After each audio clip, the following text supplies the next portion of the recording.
I'm Jason Breitkopf, and welcome back to both the Endeavor video show and the Endeavor podcast. Once again, I'm with Nikhil Thakar, and we're going to be talking about issues of importance to students, teachers, parents, guidance counselors, anybody who really cares about education and learning. Today, we're going to be talking about course selection for high school students. So I want to start off, Nikhil, why is course selection, in your opinion, so essential for high school students? Sure. So if we're, again, thinking about it in terms of like the course selection in the broader context of the college application and about applying to competitive universities, right? The reason course selection is so important is because it falls into the academic component of your college application, right? It's something that colleges look at and decide whether you'll be accepted, rejected, waitlisted. It is a factor in that decision, right? Well, I mean, some people, I've had plenty of conversations with parents and students who think they don't have a choice in what they get to choose. So what do they get to select? Yeah, sure. So I think every student across the country, right, like in general, will probably take some level of English, math, science, history, maybe a foreign language, and an elective, one or two electives, right? And so you have a couple choices in your electives, your foreign language, but in general, those four core classes, right, your English, science, math, history, you'll be taking something within that category, right? So do you have a choice, the complete freedom to select, all theater classes or all math classes? Probably not, because you have to take something within those four walls, right? But within those four walls, within those confines, you do have a little bit of a choice, right? And those choices that you make, you can kind of approach it in two different ways. What we'll get to a little later in the show is what you'll be talking about, which is selecting courses based on maximizing your high school experience that dovetail with your interests and your beliefs and what you care about, right? And what I'll start the conversation with is maximizing your high school experience when you're looking to set up your application for competitive universities. Okay. Right? So we talk about it a lot here. We say anywhere from 85 to 95% of students at competitive universities are deemed academically qualified. We say that a lot, and we always gloss over that because we like getting to the interesting stuff, the personal story, the personal narrative. That's the harder things, for lack of a better word, the stuff that people will have a lot of trouble with, right? But today's episode is dedicated to the academic part, so I'll dive into what that actually means a little bit more, I'm looking forward to this. So, academic qualifications, right? Like, what does it actually mean to be academically qualified, and why do universities care about academics in the first place, right? And while there are a host of reasons, I think one of the biggest reasons that universities care is because they want to decrease the number of students that drop out of their university because they fail out of English 101 or Calculus 1, right? And the only way to kind of determine whether a student will be good at Calculus 1, or a good way to determine, traditionally at least, whether a student will be good at Calculus 1 is seeing how they did in pre-calculus and Algebra 2 and geometry, right? And looking at that progression, right? So when a university looks at the grades, what they're looking at is, will the student be able to handle the rigor of our university? If the answer is yes, then they are automatically deemed academically qualified. If the answer is no, then they are not deemed academically qualified, right? And so that's based on what classes you've taken, and the grades. So that's based on your grades, your SAT scores, your AP scores, your subject tests, anything quantitative and academic in nature, right? Will determine whether you're academically qualified. So academically qualified has anything to do with any of the quantitative measures of your application, any of the academic components, whether that's the SAT scores, the subject tests, the AP scores, your GPA, your class rank, and what we're talking about today, your course selection and course rigor, right? So that leads me to the next statement, which is, I said 95% of students are academically qualified. But I'm not saying that being academically qualified at a university is easy.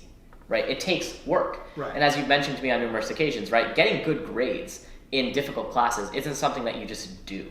It's not something that's easy. It's something that you go home and put a lot of time and work and energy and effort into, right? And so when you're talking about academics and course selection for maximizing competitive universities, at your application to competitive universities, the reality of the situation is that the majority of students will have taken, in the applicant pool, will have taken the most rigorous course load and gotten the best grades. And that's a sad reality of today's world. And I do wish that, academic qualifications were not necessarily as big of a component in the college application process and the admissions process as they are, right? But the reality of the situation really is that students who are applying to these universities and are deemed academically qualified have taken the most rigorous courses and gotten the best grades. So it sounds like to me what you're saying is that in terms of students applying to the most competitive colleges, are looking at course selection in terms of levels. Yes.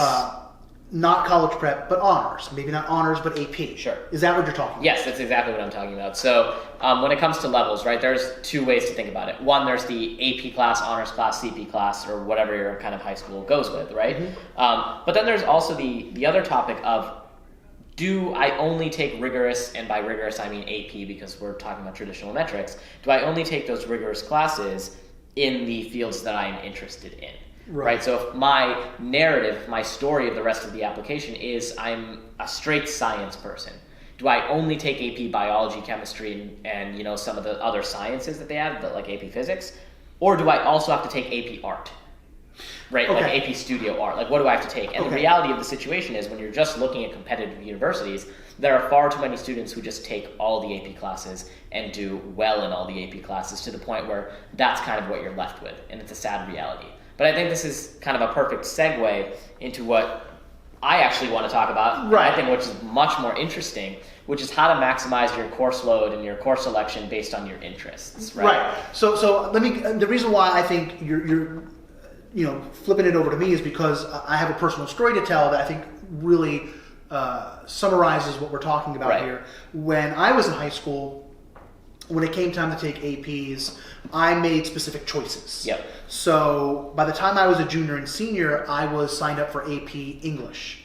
I was signed up for AP American History, AP World History, and I took an AP class that some of the viewers and listeners at home may not have heard of, which is Music Theory and Literature. Yep. And I took 4 years of Music Theory and Literature as my elective, and that led me to the AP level my senior year. So what happens then to the math and science classes? Well, as I've mentioned on the pod and the video show several times, that math and sciences were in high school my weaker areas. So because I grew up in the great and glorious state of New Jersey, at the time when I was in high school, only 3 years of math were required and only 3 years of science were required. So I wrapped up my math and science at the end of my junior year. And while I did take calculus my junior year and was technically able to take AP Calculus as a senior, I made a decision and chose not to do so. And when I'm applying as a high school senior to some pretty good schools, that may have put me at a disadvantage. This may have led to the school that turned me down. This may have led to the school that waitlisted me. But it also may, in terms of my narrative, my story, may have helped me with the schools that I did get accepted to, where I took 4 AP classes and in topics where I knew I could not only be successful, but I was interested in those topics. I love history. I love English. I love literature. I love writing. I love music and theater and film, and that was my story. So I was the student. I was the theater kid. I did the musicals and the plays. I was in band. I was in chorus for 4 years. That was my story. I wrote, and that was my thing. So I really overloaded my senior year on the arts, English, writing, history, and basically did not take a math or science my senior year because I could make that decision. And so by doing that, I made my senior year my best year, not only in terms of the most joy out of my classes, but I also got my only year where I had all straight A's. Straight A's across the board. And I was in 4 AP classes, and I got straight A's. And it wasn't because I'm a super genius. I may very well be. I'm not here to say that. That's somebody else's job to determine that. But it's because I was taking classes I loved in topics I loved, with teachers with whom I had a personal connection, which is another topic that we've talked about.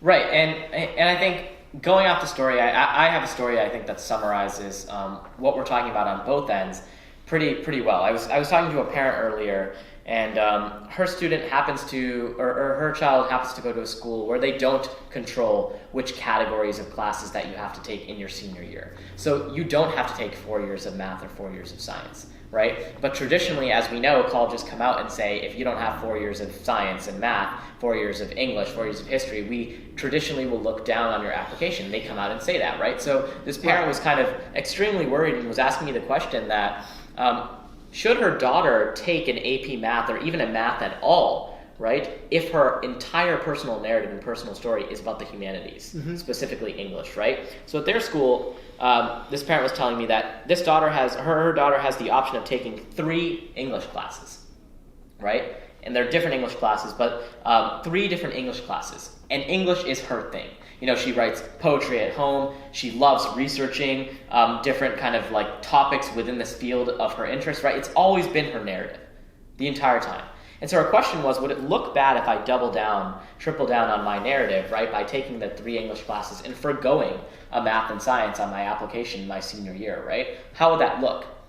And my answer to that, I think kind of demonstrates what we're trying to talk about in general with this video and other videos, which is, first of all, let's just acknowledge that not taking a math and science in senior year is risky. Yes, and absolutely. We need to respect that fact. We need to appreciate that fact. We need to understand that fact, right? It is risky. I'm not saying it's bad. I'm not saying it's a negative. I'm not saying you shouldn't do it. In fact, my recommendation was you should do it. And here's the reason why. I say that there's so many students across the country that do take 4 years of English, science, math, right? Like they take all of these different subjects. But if you have a personal story, if you lock that personal story down, you have that personal narrative that's woven throughout the entire rest of your application, why stop at your course selection? My question to the parent back was, does it not, add or bolster to that personal narrative, right? If you have included this idea that you know what you're trying to do, you know who you are, you know that you're an English person, so I'm going to double down, triple down on English, right? Instead of doing math and science. And I think that while it's a big swing, because it is a big swing, and these are the words I used, it's a big swing to kind of forgo the math and science and just do 3 English classes, right? I think it's a big swing in the right direction. Right. Because it's adding to her personal narrative. It's something that's really supporting the rest of her application. And to your point earlier, if I were reading an application like that and I saw that she'd taken 3 English classes, she'd written poetry, she'd done all this stuff for English, right? That would make me want to meet her. Right. Much more than somebody who has a little bit of a weaker personal narrative and doesn't really have a theme throughout their entire course selection and instead kind of hops around, just is jumping through hoops because they're told to jump through those hoops, right? Right. So I think that was just an interesting kind of story that demonstrates the importance of personal narrative, how to support your personal narrative with the course selection. Right, and there are a lot of students who are going to get into college who have taken 4 years of math, 4 years of science, 4 years of a history, 4 years of English, 4 years of a foreign language, done exactly what the school told that those students to do, took high-level classes, honors, some AP. They do exactly, they have that picture-perfect transcript, that picture-perfect field to fill out in the application. There are many students who are going to do that, and colleges will tell you that that's generally what they want. But to talk to you, to reinforce that big swing analogy, when you do that, you are the student that stands out. You are the student that looks a little different. So I'm not saying every student should make this choice. Right. But it really depends on your strengths and weaknesses. If you're a science and math person and you get the chance to take like AP Chem and AP Bio your senior year, and that means since you've completed enough social studies classes to meet the state requirement, maybe you do that. And will it hurt you with some colleges? Maybe.